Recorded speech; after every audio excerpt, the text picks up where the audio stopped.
Chapter 17, the Hadad lineage proof.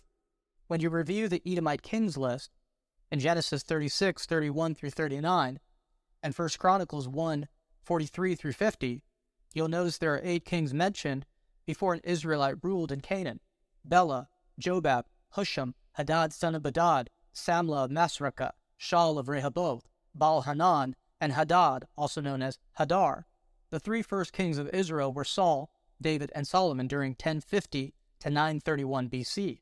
However, the Edomite kingdom was well established before the Jewish monarchy.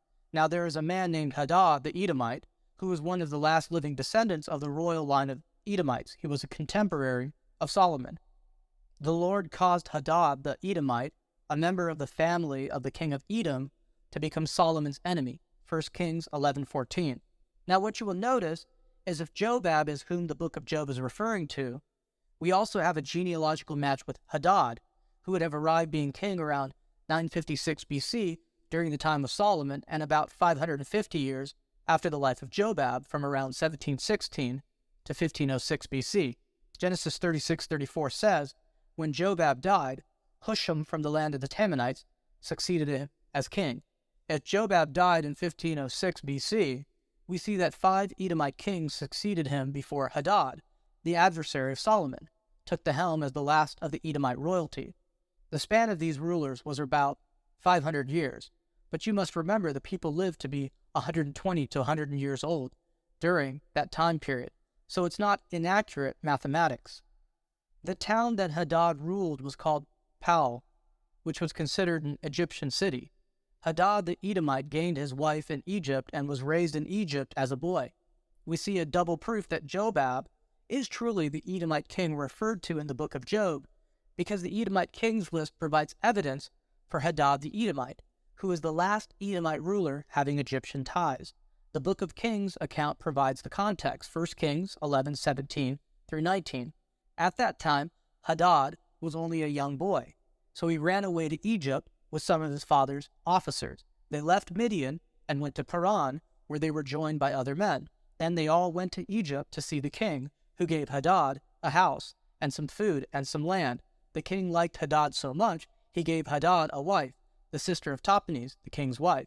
What is unique about the text is that some versions have Hadad the Aramean, once again making the strong connection that the Edomites were Arameans, just as the book of Job has strong ties to Aramaic, and Job was undoubtedly an Aramean Edomite.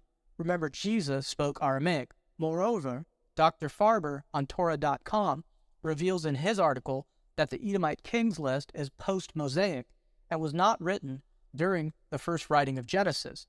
What this means is that the last Hadad, or Hadar, in the Edomite Kings list, found in Genesis 36, was identified as Solomon's adversary. He was the last in the royal line of Edom, and so Jewish scribes during the time of Jehoshaphat recognized he was in history and made sure to add that fulfillment of that prophetic record in a Parasha, a portion of biblical text, at the end of Genesis 36. The dead giveaway clue, called a Terminus post-Quem, the earliest possible date for something, is in Genesis 36:31. These are the kings who reigned in the land of Edom before any king reigned over the Israelites.